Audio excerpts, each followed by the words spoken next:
So maybe I'll wait another minute. Yeah, no, you're absolutely welcome to.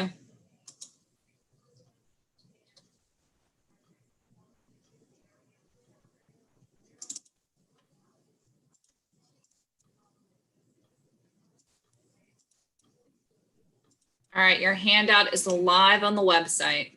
Cool. All right, you are live on Facebook and YouTube. So I'm going to go ahead and mute myself and turn it over to you.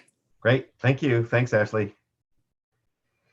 Okay, so today what I thought we'd do is talk about how come there's so many different Haggadahs out in the world. What allows people to decide they want to be creative with Haggadahs? How can we not do some things that I used to do in the old Maxwell House traditional Haggadah? What allows us to leave stuff out, and what allows us to add new stuff in? And in order to answer that question, what I want to do is go back in time about 2,000 years. So if you'll be patient here, hopefully it will all become clear shortly. Last week, when I talked about the first Passover Seder in Egypt, I mentioned that according to the Torah text in Exodus, I think it's chapters 12 and 13, the Israelites basically slaughtered a Passover lamb. They put the blood on the doorpost of the house. And then they invited guests over to share the lamb because you had to eat the entire animal before the sun came up. And it's a lot of meat to eat. Most families can't eat that much. So people would traditionally come together. That's what I believe was the source for families coming together to make a big Seder meal. And then, of course, you've got a lot of people there. You add other courses to the meal, make it a fancy banquet. But initially in Egypt, it already started that there were many families coming together to eat. And according to Exodus, the book of Exodus, again, they ate the lamb with bitter herbs and with unleavened bread. And then the Torah says, and your children will ask you, why are we doing this fancy meal?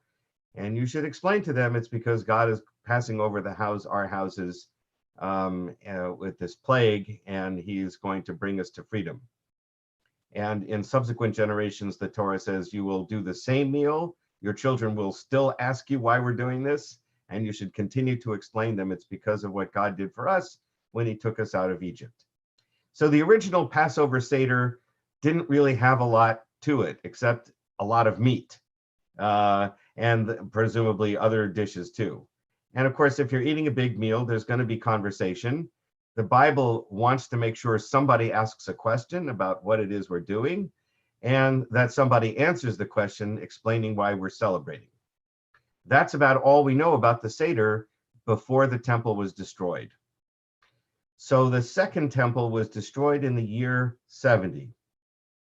And after the temple is destroyed, there is no Passover lamb. And so the centerpiece, the focal point of the whole meal is gone. And now the question is, how do we celebrate a Passover holiday without the main course? What do we do? How do we make this a special event? And so, as I like to say, our sages, we had sort of the founding fathers of Judaism at the time. The rabbis of the Mishnaic Talmudic period are our founding fathers. And what they did was they transformed Judaism to be a full, complete religion with lots of rituals and ways to observe and come together and worship God and also be good. They developed this full package of Judaism that could exist without a temple, which had been the focal point of Judaism for hundreds of years. And thank goodness they did, because we haven't had a temple for 2,000 years. If they hadn't created this rich structure, we wouldn't have anything, or we'd have very little, and perhaps Judaism wouldn't have survived. So a small part of what they did was they enhanced the Passover meal. And so what we're going to look at this afternoon or lunchtime here is what they did with the Passover Seder. And you'll see that the structure of the Seder that we do today really was already fixed by the time of the Mishnah, the sages who lived in the first 2 centuries of the Common Era. So by the year 200, roughly speaking, the Seder structure was already fixed. So now we're going to look at what the Mishnah says. I need to be able to share. I'm not able to, Ashley, I'm not able to share.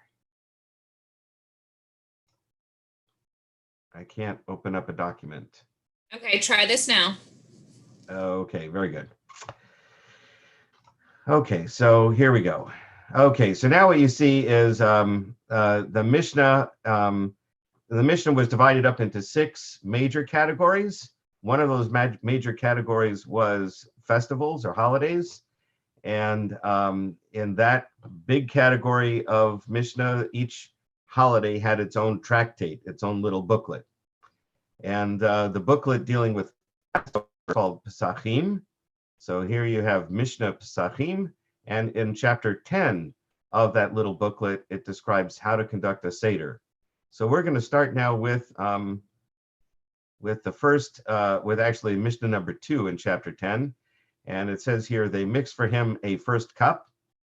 There were 2 schools of thought during the Mishnaic period. Shammai, the more stringent, hardline kind of position, and Hillel, the more liberal opinion. So you'll see during the course of this chapter some differences of opinion between Hillel and Shammai. Not a surprise that Jews argue with each other. We've been doing that for centuries. So the 2 schools of thought, you could think of them as sort of like Republicans and Democrats, although maybe that's too charged a terminology to use today. But basically, they were 2 different parties, the school of Shammai and the school of Hillel. So Shammai said, you now have, oh, by the way, they mixed for him a first cup.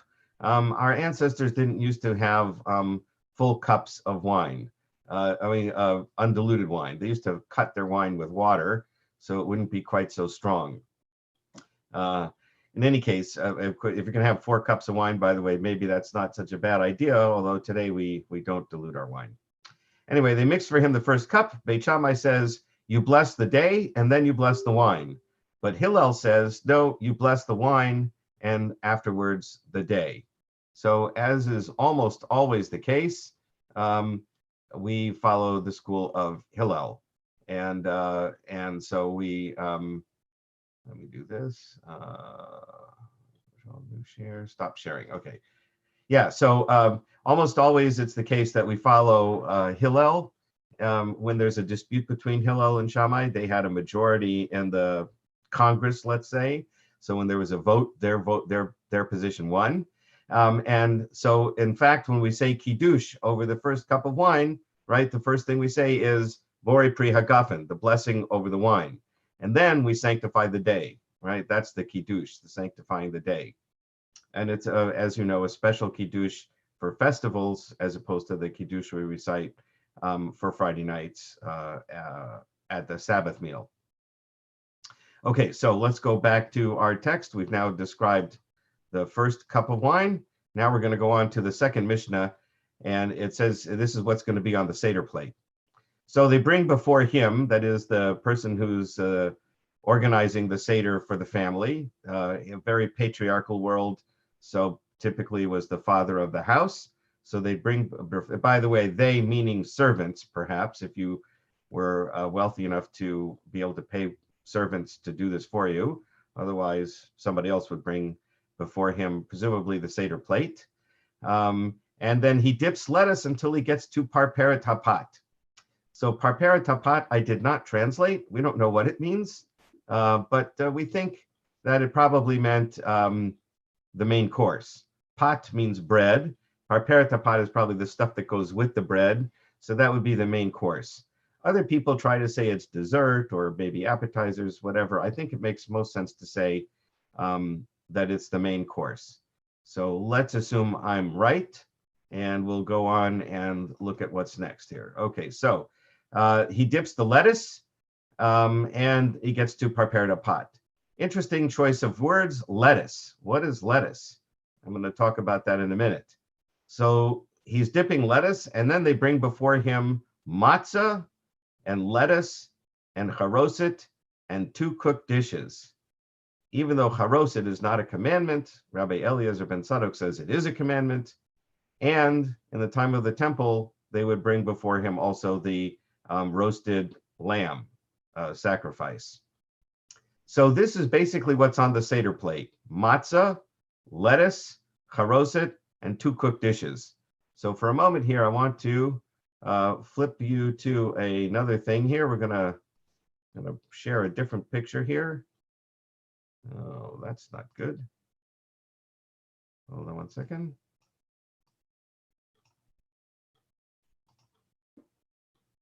There we go. Here's a Seder plate. So, so we have the matzah, which isn't even on the Seder plate, the lettuce, which is over here, the charoset, which is over here, and 2 cooked dishes. What's missing? What's missing is moror, bitter herbs. That seems pretty important. Karpas, the appetizer, the parsley, the roasted egg, and the shank bone. Now, they do mention that in temple times, they bring the actual animal here. So perhaps that's the zroa. But what the Mishnah mentions that's not here is the 2 cooked dishes. Just to give you a hint, the 2 cooked dishes end up being this egg and this zroa. So if that's the case, what happened to the moror and the karpas? The answer to that question is chazeret, the lettuce, is all 3 of those things. The rabbis wanted to make it relatively easy for poor people to be able to celebrate the Passover meal. Lettuce is easy to buy. It's not that expensive. And if you can only have a meager amount of money and you can't afford to buy many, many different kinds of foods to eat at a big fancy feast, you could buy a head of lettuce. And then you could have the lettuce serve as all 3 things on the Seder plate. Why? The lettuce they're talking about is romaine lettuce. And apparently romaine lettuce, at least in ancient times, was a little more bitter than today. So it counted as a bitter herb. So, in later Seders, chazeret, the place on the plate called lettuce, was added so that you had 2 places where you could have bitter herbs, one possibly for horseradish, the maror, and one for the romaine lettuce. But originally there was only moror, and the lettuce itself was the moror. I hope that makes sense to people. And so what about the parsley? The parsley is an appetizer, right? And so what the rabbis are saying is you can use the lettuce as your appetizer as well. It's a vegetable. So it serves the function of the appetizer and the 2 places where you're going to use bitter herbs. So that's what's happening there. So now let's go back to the study text here. Okay, so they bring before him, now let's see if it makes sense. They bring before him matzah, got it. Lettuce, right, which is now being used for the original dipping lettuce over here, but now also lettuce here for the bitter herbs. Charoset, what you're going to dip the lettuce in, and 2 cooked dishes, which turn out to be the egg and the zroa, as we'll see in a bit. Now there's an argument, maybe charoset isn't required. Why are we asking even poor people to have charoset? And Rabbi Eliezer says it is a commandment. The reason they thought so is because if you have really sharp, spicy food, it will make you sick. So you're dipping it in the charoset to alleviate some of the sharpness of the taste, and your stomach will feel better. And so for your health, Rabbi Eliezer says it's required to have charoset. If you're wondering where I'm getting that idea from, that's from later commentaries on the Mishnah. I'm just summarizing them here. Let's go on to the next one. I hope that's clear. So the second Mishnah, first Mishnah talks about Kiddush. Second Mishnah talks about what goes on the Seder plate. And now we're going to get to, one other thought I want to add here. Let's talk about those 2 cooked dishes now. So what I'm going to do is I'm going to flip down to the bottom here.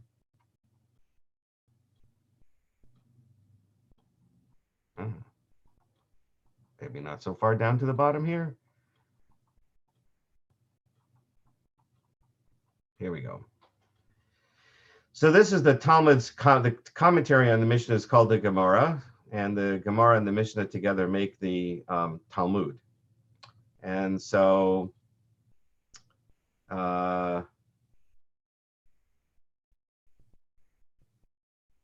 here it says what, and so the Talmud asks, what are the 2 dishes that are supposed to be on the Seder plate? Rav Huna says beets and rice. Now, I know that during Rabbi Fort's presentation, there was a lot of questions about kitniot. Rice is kitniot. And so here in the Talmud, you have right away Rav Huna saying that rice is not only kosher for Passover, but it is actually one of the 2 cooked dishes I put on my Seder plate. I highlight rice as a special food that I'm going to eat on Passover. That's what Rav Huna says. And Rabbah was the student of Rav Huna, and he used to be particular for beets and rice, since it had issued from the mouth of his teacher, Rabbi Huna. And then Rav Ashi says, from Rav Huna, you may learn that no one pays any attention to the ruling of Rabbi Yochanan ben Nuri. Why? Because Yochanan ben Nuri said rice is one of the kinds of grain that can become chametz, and you therefore can't eat it. But if you make the rice into matzah, you can discharge your duty for eating matzah on Passover. That's what Yochanan ben Nuri said. Rice should be added to the list of grains that can become chametz. And the Talmud's answer to Rabbi Yochanan ben Nuri is, you can infer that no one, I emphasize no one, pays any attention to Rabbi Yochanan ben Nuri, who says that rice is forbidden on Passover. That's how clear the Talmud is, that there's only 5 things that are forbidden on Passover, and that's why Sephardic Jews eat kitniot. Why Ashkenazic Jews don't is because they ignore the express statement in the Talmud that only 5 grains are forbidden on Passover. Just saying. Okay, so now what other options for the 2 cooked dishes? Rabbi Chizkiah says you can have a fish and an egg on it. So when I was taught this passage in the Talmud, I was told that Rabbi Chizkiah was talking about cooking a fish and sort of painting. You would take a brush and paint like egg white over the top of the fish, and then when it bakes, it makes it nice and crispy.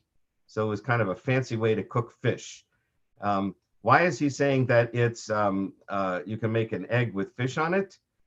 Because again, this is for poor people. We're requiring them to make 2 different cooked foods to have a fancy meal, and he's saying maybe let's not make it so difficult. It'll really be only 1 dish, but we'll count it as 2. Fish, because it has an egg painted on top of it.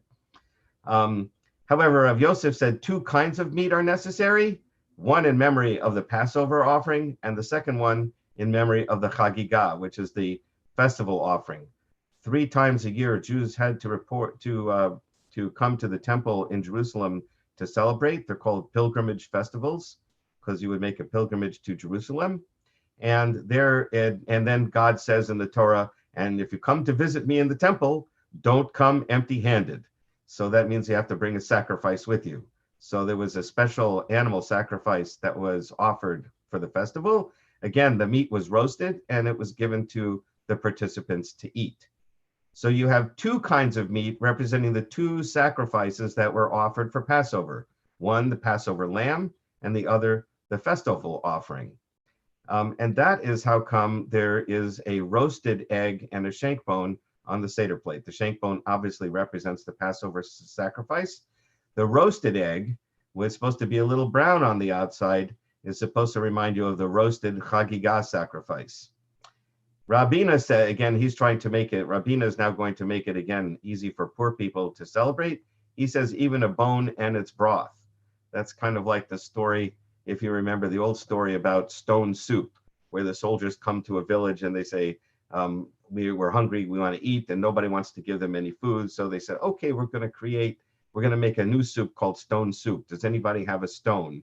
Does anybody have a pot of water? And they start to cook a simple meal, and then eventually people bring extra stuff out to throw into the soup. But as I'm reminded of that story here, because he says that, you can have just a plain soup as your main course for Passover, and that's all you need to do. He's thinking about poor people. He wants them not to feel embarrassed or ashamed that they can't have a fancier meal. Okay, so let's go back to the text again. So now we know what the 2 cooked dishes are. So let's go back up to, we're going to get to the main part of the Seder now. So you've got the Passover Seder plate there. And here is where the main part of the Seder comes in. So they mix for him a second cup. Okay, again, we're mixing the wine. And here the son asks the father. Now, was a patriarchal world. It could very well mean here that they meant the son asks the father. But it's also possible that Hebrew is a language, like many other languages, that all nouns have to be masculine or feminine. They didn't have a word for child, the neutral gender. So if you wanted to say child, you would say ben. So it could be just a child. And father, again, could just mean parent. Most likely it was a patriarchal world and they literally meant son as the father, but certainly in today's modern world, children ask their parents. So if the child does not have enough knowledge to ask a question, right, then his parents teach him, and get a load of this, why is this night different from all other nights? On all other nights, we eat leavened or unleavened bread. This sounds familiar, I hope. Tonight, it's all unleavened. On all other nights, we eat all sorts of vegetables. Tonight, they're all bitter herbs. On all other nights, we eat meat roasted, stewed, or cooked. Tonight, it's roasted. We don't ask that as one of the 4 questions today, but that's because we don't have a roasted lamb in front of us. And so many people specifically don't roast the meat so it doesn't look like we sacrificed an animal, God forbid. And so this question was eliminated and another one was brought in instead. But this one related to the Passover lamb. And then on all of the nights we dip once, tonight we dip twice. That's a little different from ours. We say we don't ordinarily dip at all, and tonight we're dipping twice. Why are we dipping once? So here you need to understand, I think I mentioned this in last week's Lunch and Learn. When the rabbis created this more formal structure for the Passover meal, they didn't create it in a vacuum. First of all, they used a lot of rabbinic and biblical sources to put some things together, but they also wanted to emulate sort of the Greco-Roman symposium meal. The symposium was a big feast that was put on by many aristocratic people in the Greco-Roman world. They lived in big villas, they had big dining rooms, and they would invite all their friends and neighbors over to have a big fancy meal together with servants. And they even, we know this because Roman historians wrote about it.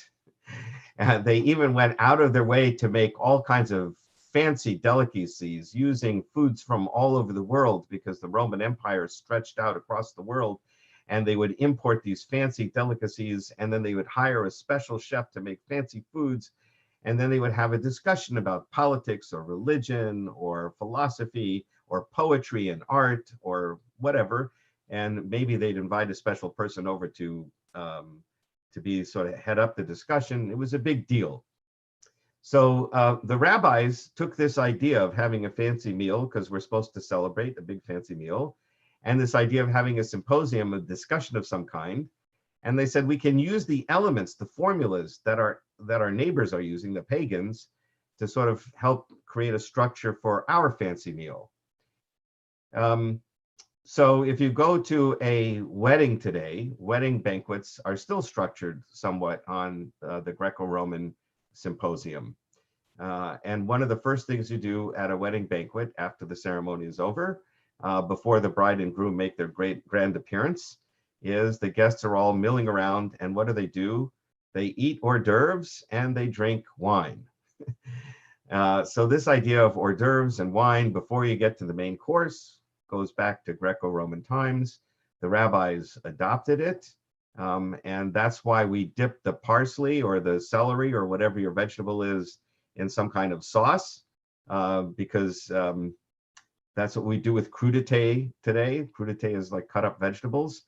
You don't just eat the vegetables plain, you dip them in your ranch dressing or your French dressing, right? And you eat them, it makes it tastier. Again, goes back to Greco-Roman times. So we're dipping parsley in salt water and we're having our hors d'oeuvres before we get to the main course. So the first dipping is the hors d'oeuvres. Now, here I just want to point out something you can do at your Seder. The idea of the parsley was to be hors d'oeuvres. The idea of hors d'oeuvres is so that people don't ask you the fifth question that everybody asks at every Seder, right? When do we eat? And so why are they asking when do we eat? Because they're hungry, right? Well, the original idea of the hors d'oeuvres in a Greco-Roman feast was so that guests wouldn't ask that question. They'd have a little something to eat. Their stomachs wouldn't be quite so hungry. So my suggestion, after you dip your dainty little piece of parsley or whatever in the salt water, put out a huge tray of cut up vegetables, and not just salt water. Put out the French dressing and the ranch dressing and the whatever other kind of Italian dressing, all kinds of other sauces, and let people dip and eat and dip and eat and have hors d'oeuvres. That's the point, right? We're having a banquet. We're not supposed to be hungry. We should enjoy the meal, enjoy the conversation, and so enjoy the hors d'oeuvres as well. So that's the first dipping. So a first dipping was usual for people who are having a fancy meal because that's kind of how fancy meals were conducted. You'd have hors d'oeuvres. The second dipping, what made it special, the reason the question is asked, why tonight are we dipping twice? The second dipping was particularly the bitter herbs that get dipped in the charoset, right? So that's the second dipping, and that's peculiar to Passover because of the requirement to have bitter herbs. Okay, so now we'll go back to our source sheet. Okay, so we're asking the four questions. So the first question we've seen before. Tonight we're eating unleavened bread. We're eating bitter herbs. On all the nights we eat stewed, cooked, right, but only roasted tonight. We don't ask that question. On all of the nights we dip once. Tonight we're dipping twice. So after the Greco-Roman culture of having hors d'oeuvres was lost, people stopped dipping at all. And so then the question was changed to, we don't normally dip. Why are we dipping twice tonight? And instead of stewed, cooked, and roasted meat, we asked the question, why are we reclining? So that question about why are we reclining tonight didn't have to be asked, because again, in the time of the Mishnah, our ancestors lived in the Greco-Roman world, and they knew that the formal dining room in the Greco-Roman world was called a triclinium. Tri means three, clinium means reclining, and so triclinium means three sides of the room were set up with sofas that people would recline on, and the center part of the room was left open for the servants to come in and serve the guests. And so if you've seen movies of ancient Greece or Rome and people are eating a big fancy banquet, you'll see them reclining on the sofa with the grapes and eating the grapes like this. That was the classic way that banquets were conducted in the Greco-Roman world. You would recline when you ate. Nobody would ask the question, why are we reclining? Because that's how you have a formal banquet. But again, when our ancestors stopped living in the Greco-Roman world, they didn't understand why we were still reclining. So they asked the question, why are we reclining? But in essence, the questions are pretty much the same. And what I want to point out here is that, go back to the beginning here, if the son asks the father a question. But if the son doesn't have knowledge, he can't formulate his own question. He can't ask a question like the Torah requires. Somebody has to ask, why are we doing this, right? But the son doesn't really, he's just 5 or 6 years old. He's not used to asking questions or doesn't have a formula to ask questions. So he doesn't know what to say. According to the Mishnah, you then teach him the 4 questions. And now our 5, 6, 7-year-olds have a specific thing to do at the Seder. They can ask the 4 questions. And so that's what you teach them, the 4 questions. And then they perform at the Seder, and we are excited to see them, and they get a part, and they're happy to be participants, and everybody's happy. Let me just point out one other thing before we leave this subject. If you look at what the Talmud says about asking the questions, it makes it even clearer. Okay, so here you have the Talmud on why is this night different from all other nights. On all other nights, We dip once, and this night we dip twice. They kind of talk about how you're supposed to talk about it. I'm going to skip down to here where it says Rav Nachman, where my cursor is. I hope you can see that. Rav Nachman asked his slave, his servant, Daru, his servant had a name, Daru, when a master liberates his slave and gives him gold and silver, what should he say to him? And the servant said he should thank and praise him. And then Rav Nachman said to him, good, now you have excused us from having to ask these silly 4 questions. Why is this night different? And then he went right into, we were slaves in Egypt. So what the Talmud is telling you here is, I think I might have mentioned this in the last Lunch and Learn, if you only have adults at the Seder, or older children at the Seder, and they're now embarrassed to have to ask the 4 questions because they've been doing it for years and they feel like, they're too old to do this anymore. They're not little kids. So you can actually skip the 4 questions. That's what Rav Nachman is saying. As long as somebody at the table asks a question, right, and then an answer is given, you don't need the formula. That's what the Mishnah was saying originally, right? The son asked the father, but if he doesn't know how to ask, then you have to teach him a formula. But if he does know how to ask, well, then you use the formula. So let's go back to here. Okay, so we talked about the 4 questions, right? And then, so the end of the 4 questions is where my cursor is. And then what do you do after the questions are asked? According to the intelligence of the son or the child, the parent instructs him or her, right? So now you need to answer, you need to explain what we're doing according to the intelligence of the people at the Seder table. What the rabbis are here saying is you have to be very aware of who's sitting at your Seder table and find a way to engage each person according to their intelligence, according to their interests. If you have artists at the table, maybe they should show some pictures that they painted. If you have musicians at the table, maybe they should sing some songs that they've written. If you have younger people, they can do the 4 questions. If you have older people, you need to engage them in a way that they understand, so that everybody at the Seder understands the purpose of the holiday and what the meaning of it is. So, so according to the intelligence of the son, the father teaches him. By the way, this also is the source for the Passover Haggadah's idea about the 4 sons. Again, could be the 4 children, the wise child, the so-called wicked child, the rebellious child, the simple child, and the one who doesn't know how to ask. Why does the Passover Haggadah include 4 different kinds of children?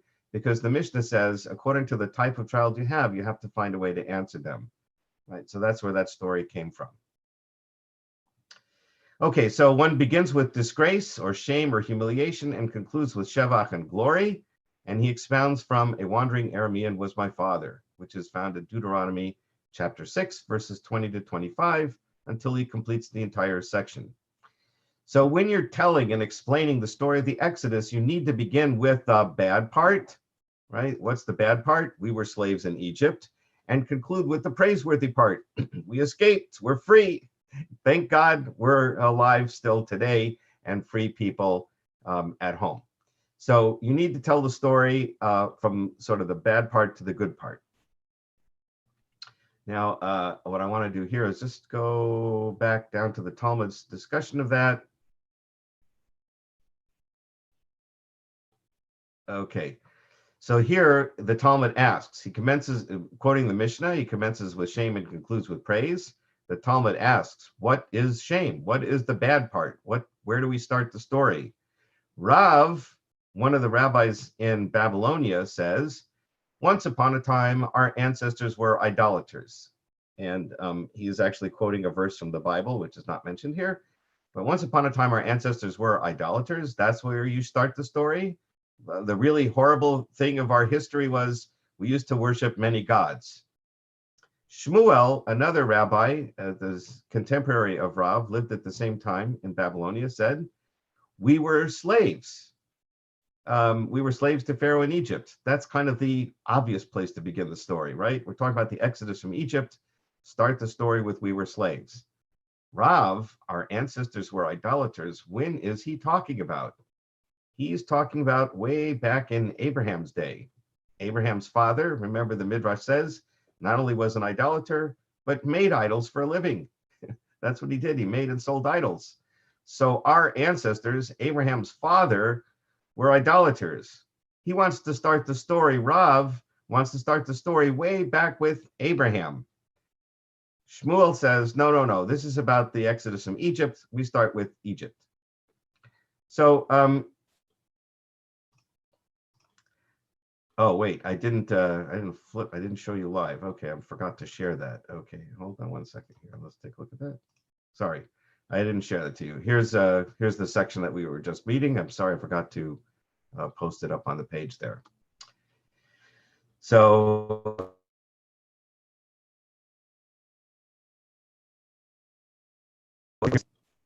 there's my cursor. Okay. Rav says, once upon a time, our ancestors were idolaters. Shmuel says we were slaves. Okay. So now I need to tell you a little about Rav and Shmuel. So like I said, they were two heads of academies in Babylonia. If you like, you can think about it as Yale and Harvard. So Rav is the dean of the law school at Yale, and Shmuel is the dean of the law school at Harvard. Now, having gone to law school, I know this, and anybody who's gone to law school would know this.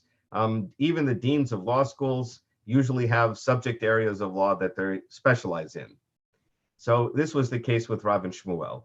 Rav, his specialty was ritual law, matters that deal with our relationship with God.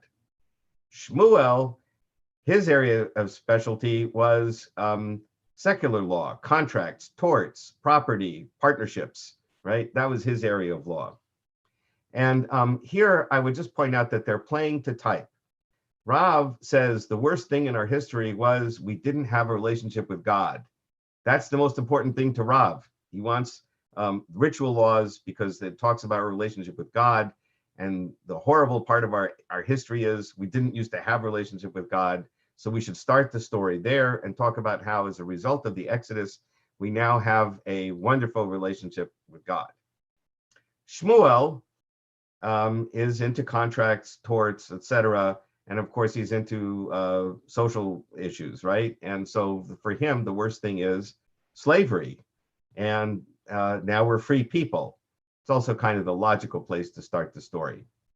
But in any case, that explains that.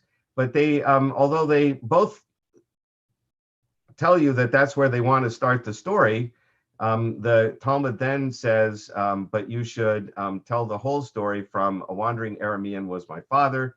And I just want to pull that up for you so you can see that. So here we're going to go back to the text. Okay, here's the wandering Arameans, Deuteronomy chapter 6, verse 1. So it'll come to be that when you come to the land that God has given you, and that you'll take the first fruit of the earth, you'll bring it before God, you'll place the basket before the priests, and the priest will take the basket from your hand. And verse 5, and you shall speak and say before the Lord your God, a wandering Aramean was my father. He went down to Egypt and sojourned there with a few and became there a nation great, mighty, and populous. The Egyptians dealt harshly with us, and they afflicted us and laid on us hard slavery. And when we cried to the Lord, the God of our fathers, the Lord heard our voice and looked on our affliction and our labor and our oppression. And the Lord brought us out of Egypt with a mighty hand and outstretched arm with awesome signs and wonders. Right? If that didn't sound familiar, then you are using a strange Passover Haggadah. That section is the sort of kernel of almost every Haggadah. And the reason is it tells the story of the Exodus in just a few sentences. And this originally was all you had to say, right? The Mishnah said, start with disgrace, right? The disgrace is that we went down to Egypt and we were enslaved. And then with Shevach, and God took us out with a mighty hand and outstretched arm. And you should conclude all the way to the end of the portion of wandering Aramean was my father to the end. It's those few verses that I just read. That's what you're supposed to say at your Passover Seder. So for those people who want to do a 10-minute Seder, you have your parsley, your hors d'oeuvres. Somebody asks a question. I mean, you have to say Kiddush first. You have your hors d'oeuvres. Somebody has to ask a question. What is this about? Somebody reads that section of the Bible, and then you get on with the story, and you have your matzah and your more and your bitter herbs, and you eat your meal. That's a real 5-minute Seder. I don't recommend it because I think you're missing out on a lot of fun. But that was the original kernel of the Seder. Okay, so now let me just go on with a couple more things, and then we'll I can take some questions. Go back to the text. Okay.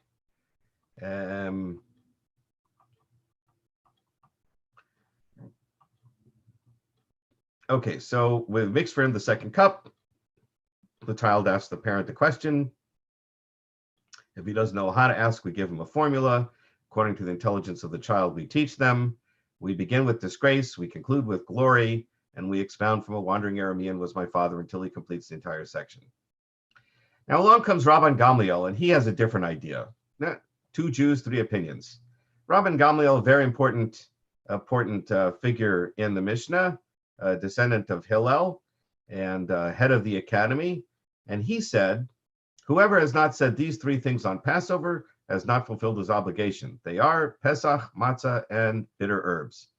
Pesach, because the omnipresent passed over the houses of our ancestors in Egypt. The Passover lamb reminds us of the blood on the doorposts that indicated how homes were Israelite, so the angel of death would pass over. Matzah we eat because our ancestors were redeemed from Egypt. Notice that.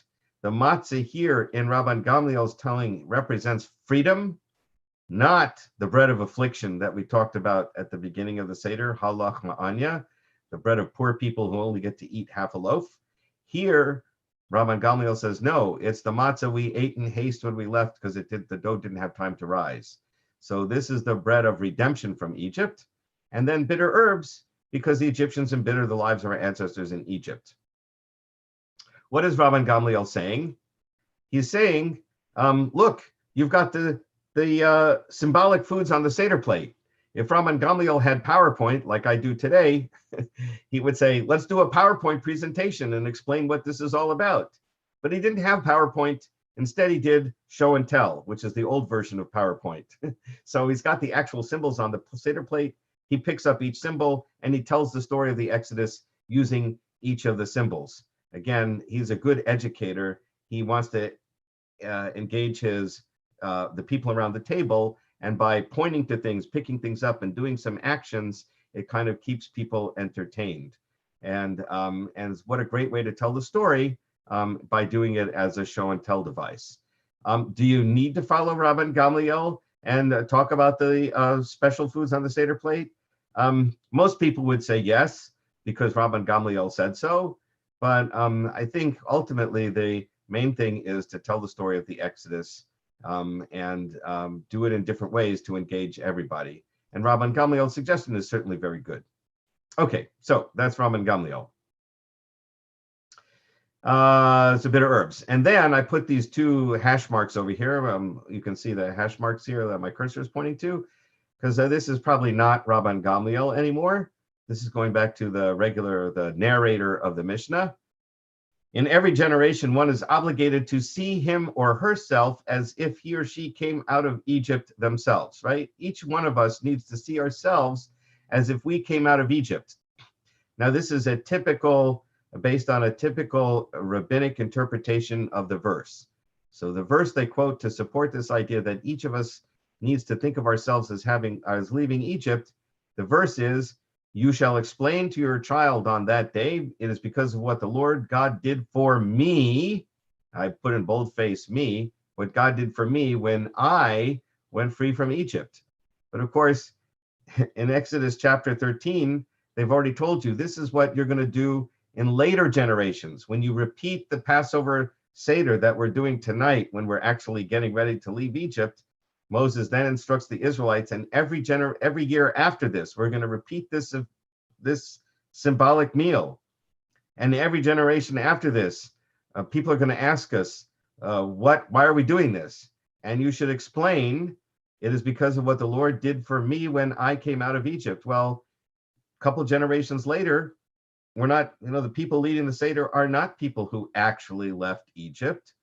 So why does Moses say, you have to still say it's for what God did for me when I went out of Egypt? And so that's why the rabbis say, because every generation needs to see themselves as if they personally came out of Egypt. Okay, and then it says, therefore, we're obligated to give thanks, to praise, to glorify, to extol, to honor, bless, elevate, and acclaim the Holy One who did all these miracles for us and our ancestors. He brought us from slavery to freedom, from misery to joy, from mourning to festivity, from darkness to light, enslavement to redemption, and let us say before him, hallelujah. That whole passage there is quoted in most Passover Haggadahs, right? It's just verbatim included in a Passover Haggadah. And then what comes next is Hallel. And with this, I'm going to end, and then we can take questions, I guess. So Hallel is a set of Psalms, Psalm 113 to Psalm 118. Those are Psalms of praise to God. And those set of Psalms were collected as a unit. They were used as a liturgical unit way back in temple times. We don't know what the original purpose was or why they were selected, but we know that they were in fact a unit in Second Temple times, that they would be recited on festivals, and it was called Hallel. So every Passover, every Sukkot, Feast of Booths, every Shavuot, the Feast of Weeks, we sing Hallel. We also sing half Hallel, which means we leave out 2 paragraphs from those Psalms. We do a half Hallel on every new moon. So Hallel is a set of Psalms, as I said, of praise to God. And you're supposed to do it on Passover. And so now the question in the Mishnah is, how far do you have to say Hallel before you start the meal? Until where do we recite Hallel? Again, Beit Shammai says, until a joyful mother of children. That is the end of the last verse of Psalm 113. But Beit Hillel says, until the flint into a spring of water, which is the end of Psalm 114. So Shammai says, recite Psalm 113 before the meal. Hillel says, recite Psalm 113 and 114 before the meal. And then, of course, the rest of the Psalms of Hallel we sing after the meal. And like I said before, Hillel always won in these disputes. So therefore, we follow Hillel. We do both Psalms before the meal. And then there's a question about, you have to say a blessing afterwards. The blessing is going to be recited over the second glass of wine. You seal the blessing with redemption. Rabbi Tarfon used to say, who has redeemed us and redeemed our ancestors from Egypt, but he would not do a blessing over the second cup of wine. He'd just drink the wine. Rabbi Akiva said, no, you keep going. So the Lord our God and God of our ancestors now bring us to future appointed seasons and festivals, that we may declare in peace, rejoicing in the building of your city and joyful in your worship, and we will eat there the offerings and psachim sacrifices.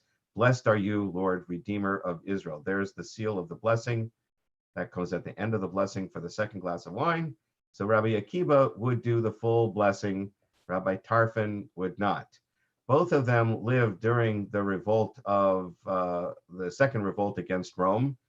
Rabbi Akiva was murdered by the Romans during that revolt. Rabbi Tarfon was either killed, there's a legend that he was one of the martyrs from Rome, or he fled. But both of them were present during that time. Notice that Rabbi Akiva says it's not just about redeeming us in the past from slavery of Egypt, but that we want to praise God and ask God to redeem us now in our own time.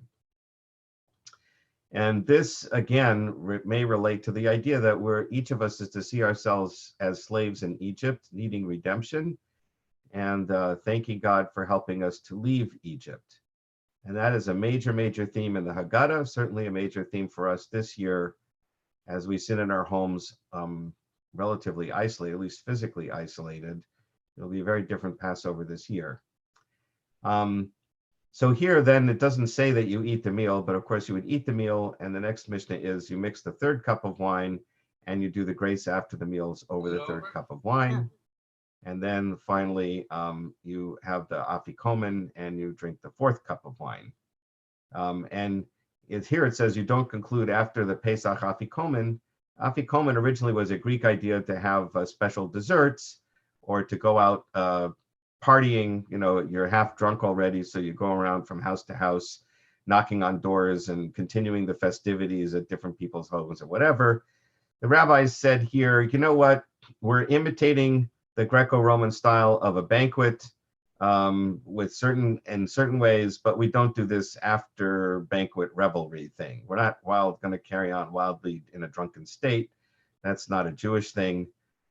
So we don't, after we eat the Passover lamb, or in this case, the final bit of matzah, what we call the afikomen, to conclude the Passover Seder, that ends it. We don't go on and have more desserts, and we don't go from house to house partying. The matzah at the end, in our case, is what finishes the meal. Okay, so now we can take any questions. Are there questions from anybody? Yes, Rabbi, there were a couple of questions from Facebook that I sent over in your chat. Everyone in the case I made a mistake. How can I repairs? So if there are mistakes that they are made, steps, what it looks like. Oh, in doing the Haggadah? Yes. Doing the Seder? Look, so let me get back to the reason I gave you this background history is to kind of explain that although the structure of the Seder was fixed at a very early time, there are very strong suggestions that it's only a recipe. And as a cook myself, I don't cook that often anymore, but I usually use recipes as sort of loose guidelines about how to make something. I don't like following a recipe to the letter. And so the rabbis gave you the structure that you can follow if you want to. They gave you a structure to follow if you don't want to mess around, or you're not creative, you don't want to think about it. But what they're really telling you, by telling you that according to the intelligence of the child, and I would add anybody else at the table, you need to find a way to engage people in the story of the Exodus. What they're really telling you is to be creative. That's why I think there are so many Haggadahs out there. And that's why it's a good thing that there's so many different Haggadahs out there. Because it's not just one way to tell a story. Even the rabbis, as you saw, had several different ways of telling the story. Rabban Gamliel wants to do a show and tell. Rav wants to talk about going all the way back to Abraham and telling the whole story of our people's history. Shmuel says, no, let's just start with the Exodus from Egypt. And then you can just read the passage from Deuteronomy, a wandering Aramean. There are many different ways to tell the story that are included in the Talmud itself. It's hard to get it wrong, is what I would say. Do one or two of these things, have the special meal, say these certain things, and you basically have done it. You don't need to recite every single word in the old Maxwell House Haggadah. And you can certainly, and I would say should certainly, add ideas and thoughts and readings and poems and songs or whatever else you want to add of your own or other people at the table. The main thing is to have questions. That's an important aspect of the Seder. And you can even invite your guests to ask questions at the Seder that you can discuss. You don't need a rabbi to answer them. Talk about what each of you thinks. Who is the wandering Aramean? Okay, yeah. So that's a whole separate topic. I can talk about that. I guess I'm doing one next Wednesday, which is going to be right before the Seder. It looks like I'm online to do that. The short answer, the wandering Aramean, that's a good question. Who is the wandering Aramean who went down to Egypt, few in numbers? The guy who came from Aram, that's Syria up in the north, that's Abraham. But Abraham went down to Egypt very briefly and then came back. So it doesn't seem like the rest of the paragraph is talking about Abraham. If you want to say it's Jacob who went down to Egypt with his family, few in number, Jacob was not really, I mean, I guess he lived in Aram for 20 years, living with his uncle Laban, but he's not usually called an Aramean. So that question, who is the Aramean who was wandering?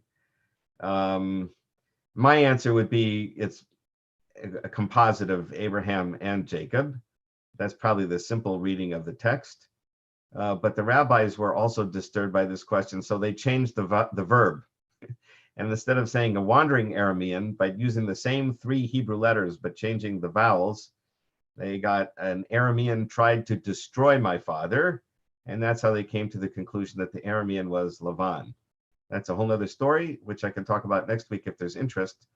Please feel free to comment on this page, wherever you see it on Facebook or wherever, and ask and let me know what you thought about it. And if you have questions about anything like this, if you want to hear the full story about who the wandering Aramean was, it's about a 10 or 15-minute talk, and I'll show you what it is. And I'll include that in next week's discussion. Are there any other questions? I just want to say thank you. This has been great. Really interesting. Oh, thank you very much. Thanks for coming and participating.